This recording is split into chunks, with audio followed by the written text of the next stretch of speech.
नमस्ते, मैं हूं मीनाक्षी जोशी। वीडियो और खबरों से अपडेट रहने के लिए India TV YouTube channel subscribe करें, बेल आइकन दबाना ना भूलें। जुड़े रहें इंडिया टीवी के साथ। क्या बंगाल चुनाव का टर्निंग पॉइंट आ गया है? यह सवाल आज शाम उस वक्त से उठा है जब ममता बनर्जी व्हीलचेयर पर बैठकर अस्पताल से घर के लिए रवाना हुई। 2 दिन बाद टीएमसी का मैनिफेस्टो जारी होना है। ऐसे में बंगाल के इलेक्शन में दिलचस्पी रखने वाले बस यही जानना चाहते हैं कि घायल दीदी विपक्ष के लिए कितनी घातक साबित होंगी।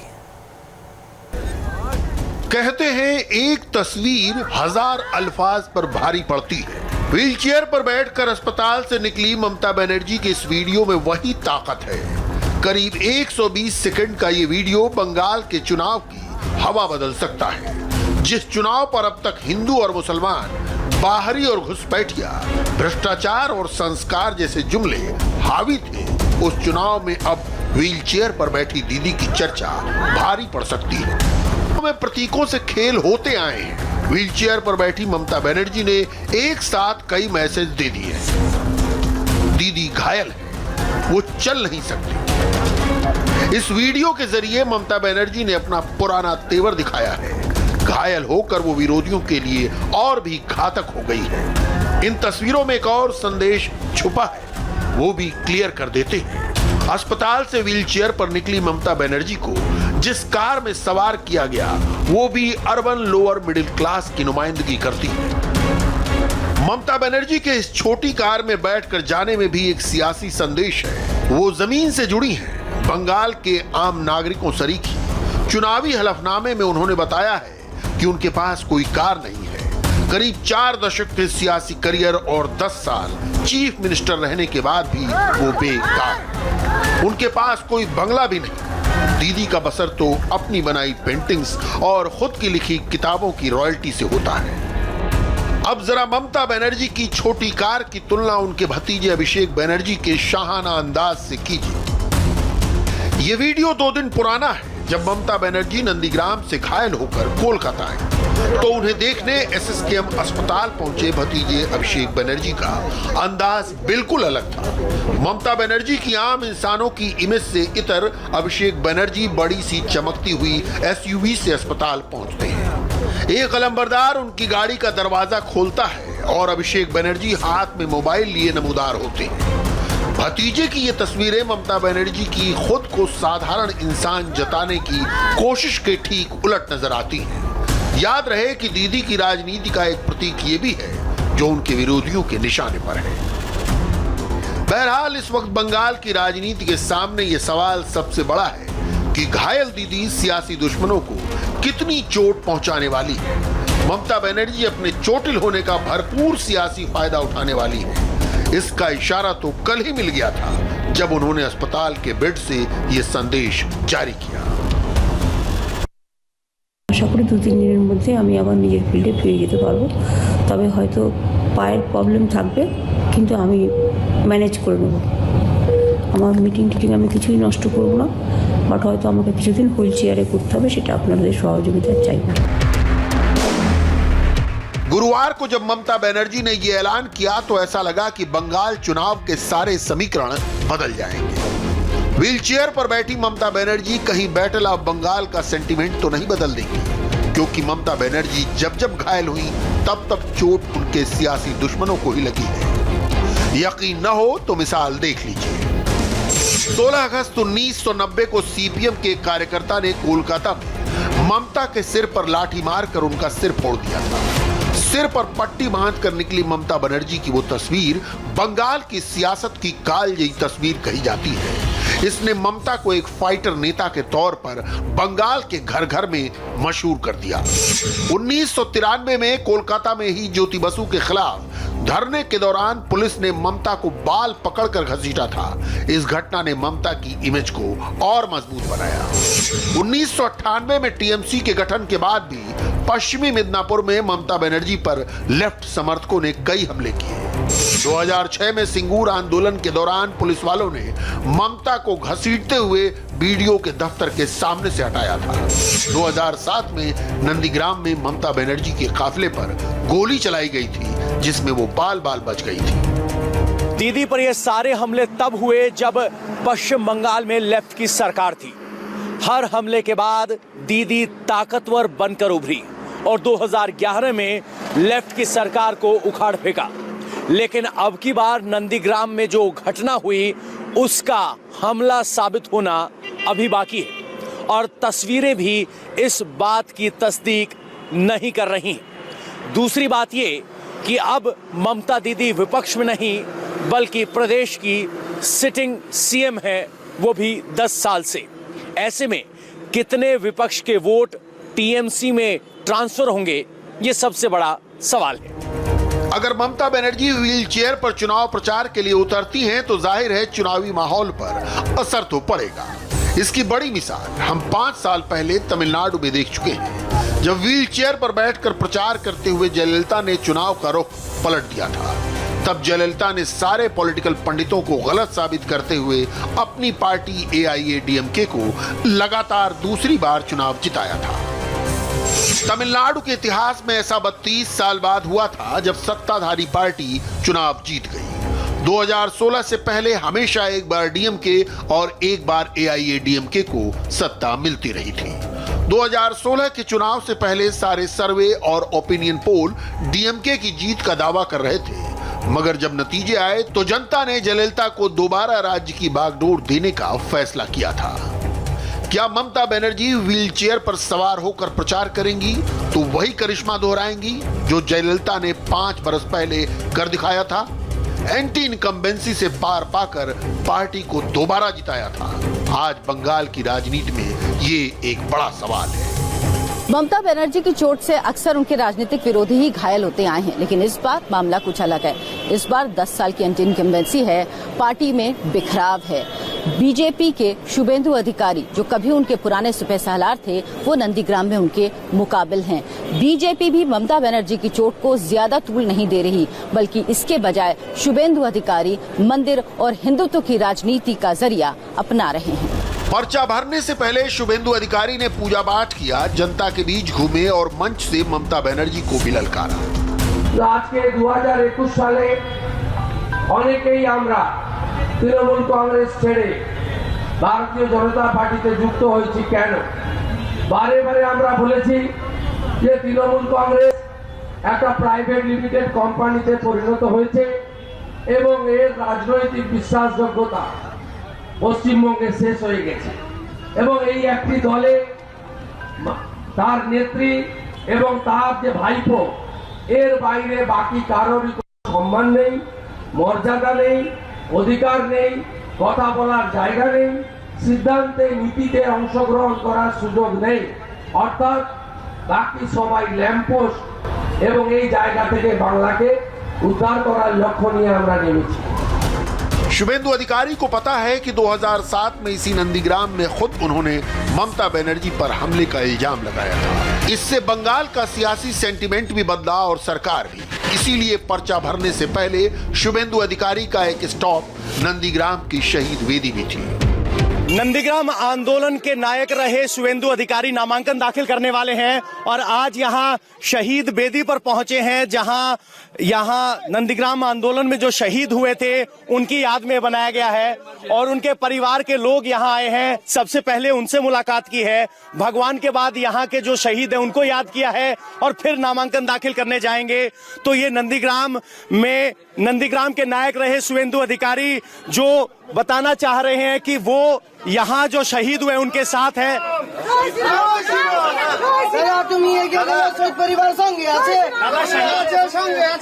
दादा शहीदों को याद करना नहीं भूले आप। 41 शहीद हुआ इधर, 41 इसका फैमिली मेंबर भी आया, आज 15-20 आया है।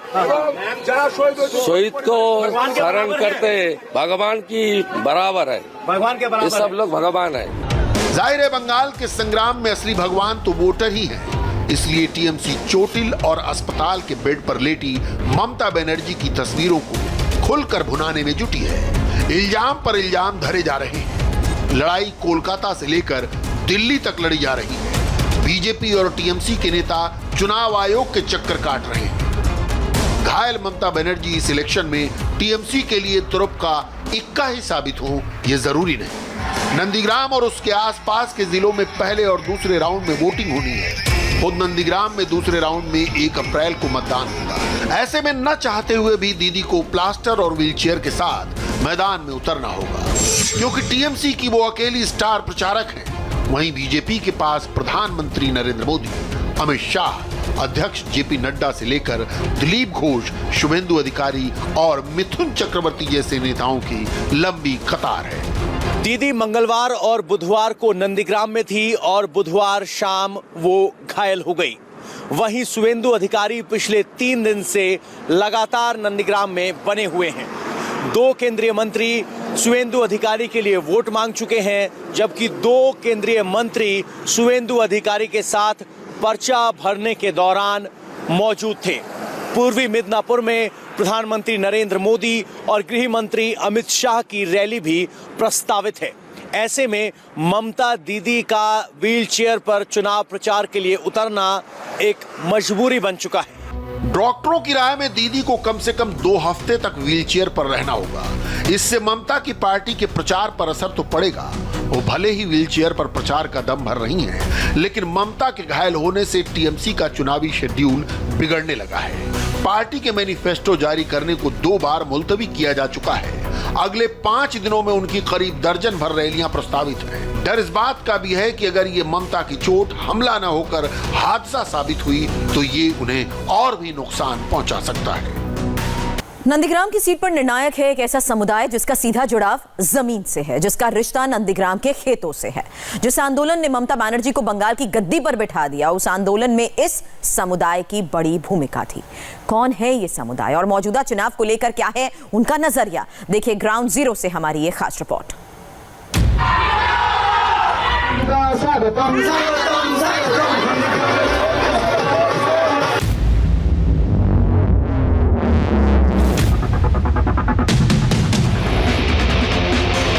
न हिंदू करेगा न मुसलमान करेगा, बंग की सबसे बड़ी जंग, नंदीग्राम के संग्राम का फैसला किसान करेगा।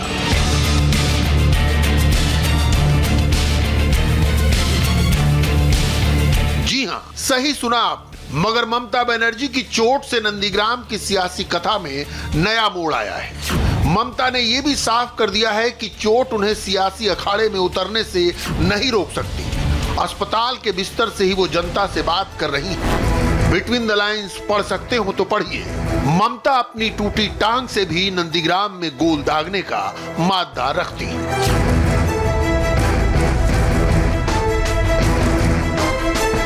ममता और बीजेपी दोनों के लिए अब नाक का सवाल है नंदीग्राम। ममता के सामने है मोदी के हनुमान शुभेंदु अधिकारी।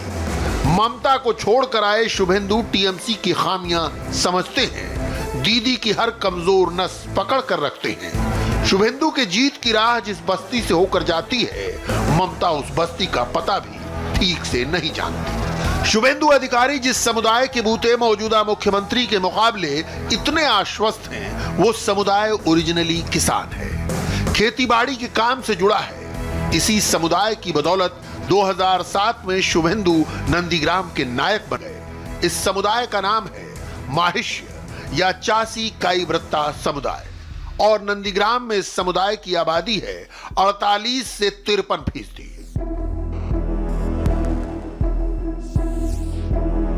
नंदीग्राम के इस वोटर को जिसने अपने हक में साध लिया, उसकी जीत पक्की है। नंदीग्राम में जो आंदोलन हुआ वो जमीन के लिए हुआ और इस आंदोलन की जान थे माहिष्य जाति के लोग जो खेती करते हैं, खेती से जुड़े हुए काम करते हैं और नंदीग्राम में 50% से ज्यादा बताए जाते हैं। इस वक्त हम नंदीग्राम के स्मारक पर हैं। ये स्मारक उन लोगों की याद में है जो पुलिस फायरिंग में अपनी जान गंवा बैठे और जिन्हें नंदीग्राम के शहीद कहा गया। अब सवाल यह है कि नंदीग्राम का फैसला क्या यही जाति करेगी, क्या यही किसान करेंगे, क्योंकि इनकी संख्या 50% से ज्यादा है। तो सवाल सीधा सा है, क्या नंदीग्राम के संग्राम का फैसला न हिंदू करेगा न मुसलमान करेगा तो सिर्फ किसान करेगा? और इसी सवाल के साथ हम गांव जाएंगे, देहात जाएंगे, खेतीहर के पास जाएंगे और पूछेंगे कि किसान क्या सोच रहा है। वो किसान जो अपनी जमीन के लिए सत्ता से लड़ गया था, वो किसान किसके साथ, दीदी के साथ या दादा के साथ? आइए हमारे साथ। माहिष्य समुदाय बंगाल का एक मजबूत खेतीहर समुदाय है। इसकी गिनती बंगाली हिंदुओं की अन्य पिछड़ी जातियों में होती है। बंगाल के अलावा इनकी मौजूदगी ओडिशा और त्रिपुरा में भी है। दक्षिण बंगाल के जिलों हावड़ा, पश्चिम मेदिनीपुर, पूरब मेदिनीपुर, हुगली और दक्षिण 24 परगना में इनकी बड़ी आबादी है। आजादी से पहले तक ये केवल जमींदारों के लिए खेती और मछली पकड़ने का काम करते थे। आजादी के बाद अपनी मेहनत के बूते ये खेतों के मालिक बन गए। कोलकाता और हावड़ा में आज 67% इंजीनियरिंग बिजनेस में इनकी दखल है। सबसे अधिक स्किल्ड लेबर इसी समुदाय से है। इन सब के बावजूद इन्होंने खेती को मजबूती से पकड़ रखा है। 2007 में लेफ्ट ने भूमि अधिग्रहण शुरू किया तो खेती की जमीन गंवाने का खतरा इसी समुदाय को था। सिंगूर से नंदीग्राम तक हिंदुओं का माहिष्य यानी चासी काईब्रता समुदाय ममता के साथ आया। ममता को 2011 में सत्ता तक पहुंचाने में इस समुदाय का बड़ा हाथ था। आज जब ममता एक बार फिर नंदीग्राम वापस लौटी हैं, तो माहिष्य समुदाय क्या सोचता है, ये समझने की कोशिश की हमारे सहयोगी पवन नारा ने। बाबा बोलिए, ये माहिष्य जाति क्या होता है? कौन होता है माहिष्य? माहिष्य जाति जो खेत में काम करता है, लोग को माहिष्य जाति है। हम लोग है, हम लोग माहिष्य जाति है। हम लोग को खेती है, हम लोग अपना अपना काम करते हैं। अच्छा, जो खेती करता है वो माहिष्य है। तो माहिष्य इस चुनाव में किसके साथ हैं? नंदीग्राम के एक तरफ भूमिपुत्र हैं जो जमीन के पुत्र बताते हैं, एक तरफ ममता दीदी है। तो माहिष्य समाज किसके साथ है? कौन उनकी जमीन के लिए लड़ा? जमीन के लिए लड़ा है शुभेंदु बाबू और ममता दी था। तो 7 साल में जो लोग क्षति हो गया ना, मर गया गुली में, यही था। सऊदी में शहीद बेदी है, हमारा दुकान के सामने में यही गुली हो गया। हाँ। तो बहुत आदमी यहाँ गोली चली थी? हाँ, बहुत आदमी मर गया। अच्छा, बहुत आदमी मर गया। हमारा भी यहाँ गोली लगा था। अच्छा, ये गोली लगी थी? हाँ। ओहो, गोली लगी आपको? गोली का छीटा। अच्छा, गोली का छीटा लगा। सवाल ये कि भूमिपुत्र कौन? भूमिपुत्र बंगाल की बेटी या भूमिपुत्र? भूमिपुत्र शुभेंदु बाबू एकमात्र हमार काथी रहू पाशेर लोग। ओई लोग नंदीग्राम कांडारी उनार जत मीटिंग मिছিল হয়েছে আমি যাইছি। अच्छा, हर मीटिंग में जाते हो? हाँ। यहाँ जब आंदोलन हुआ था तो ये आंदोलन तो नंदीग्राम में जमीन के लिए हुआ था, किसान की जमीन के लिए हुआ था। तो किसान अब किसके साथ, शुभेंदु दा के साथ कि ममता दीदी के साथ? हम तो शुभेंदु दा के साथ है। शुभेंदु दा के साथ। हाँ। और क्या सारा किसान समाज शुभेंदु दा के साथ है या क्या? हाँ, ये बोले तो 75% शुभेंदु दा के साथ है। 75%? हाँ, 25% दूसरा। यहाँ तो दीदी भी है और दादा भी है। हाँ। जमीन के लिए तो दोनों लड़े थे। हाँ। अब आमने सामने है। हाँ। तो अब किसान किसके साथ है? किसान किसके साथ है? दादा का साथ है। दादा तो मेरा गांव का लड़का है ना। हाँ। इसलिए दादा का साथ है। अच्छा, भूमिपुत्र। हाँ, भूमिपुत्र। अच्छा, दीदी भी है? दीदी भी है। दीदी तो रहते हैं कोलकाता में। तो दीदी देखेगा हम लोग को? नहीं देखेगा। देखेगा तो दादा ही। हाँ, दादा ही देखेगा। दीदी भालो कि दादा भालो? दोनों ही भालो। दोनों ही भालो। हाँ। पर वोट तो एक। हाँ। तो वोट किधर जाएगा? जब देगा तब पता चलेगा। जब देगा तब पता चलेगा। अभी तो कोई पता नहीं चलेगा। हाँ। जब देने जाएगा तब पता चलेगा किसको देना है। अरे, ये तो बहुत अच्छा कह रहे हैं आप कि देने जाएगा तब पता चलेगा। दीदी को नंदीग्राम में चोट लग गया। दीदी को नंदीग्राम में चोट किस लिए लगाया है? अपने अपने चोट लगाया। कोई उसको धक्का दिया है कि कैसे? हम लोग को तो पता नहीं है, देखा नहीं है ना। देखा तो तब तो पता चलेगा। अच्छा। तो देखा नहीं तो कैसे बोल देगा? बोलना नहीं चाहिए। जो फर्क पड़ेगा, वोट पे फर्क पड़ेगा? नहीं, कोई फर्क नहीं। अब आपने एकदम जमीनी लोग देख लिए, किसान देख लिए, अब नौजवान देखिए। ये भी माहिष्य समाज से ही आते हैं, खेती से जुड़ा हुआ समाज है। आप जब वोट करेंगे तो किस सोच के साथ वोट कर रहे हैं? हम सच करेंगे, मेदिनीपुर जो है हम लोग डिस्ट्रिक्ट मेदिनीपुर का है, तो हम लोग चाहिए अच्छा सा जगह बनो, अच्छा सा यूनिटी हो, अच्छा सा शिल्प बने, वो हम लोग चाहिए। इसीलिए हम लोग बीजेपी के चाहिए। बीजेपी को चाहिए। तो दीदी भालो ना दादा भालो? नहीं, वो बात अलग है। कौन अच्छा है कौन अच्छा नहीं है वो बात नहीं बोलेंगे हम। ठीक है, जो काम करेगा हम लोग के लिए, साधारण मानस के लिए जो काम करेगा वो हम लोग के लिए अच्छा है। तो किसान जो है वो बीजेपी के साथ है? हाँ। शुभेंदुदा भूमिपुत्र बोलता है अपने आप को, बंगाल की बेटी दीदी, तो जब चुनने की बारी आएगी तो किसको चुनेंगे? दीदी को ही चुनेंगे। दीदी को क्यों?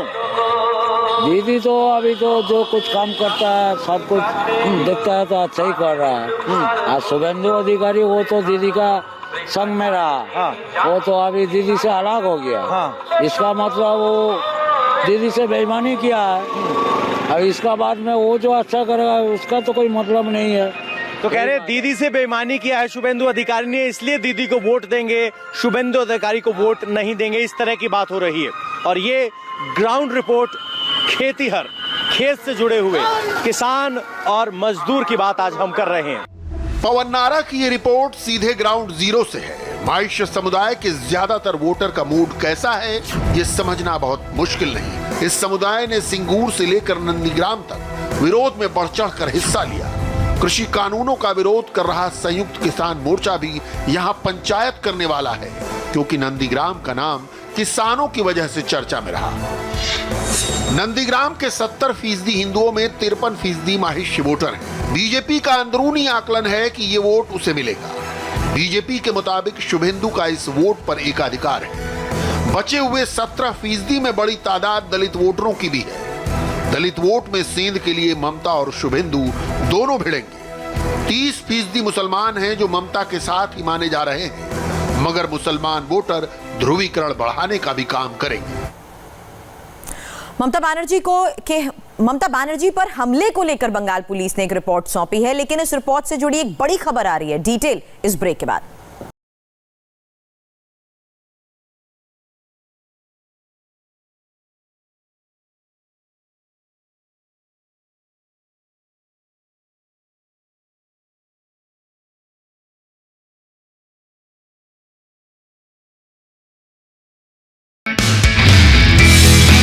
नमस्ते, मैं हूं मीनाक्षी जोशी। वीडियो और खबरों से अपडेट रहने के लिए India TV YouTube channel subscribe करें, बेल आइकन दबाना ना भूलें। जुड़े रहें इंडिया टीवी के साथ।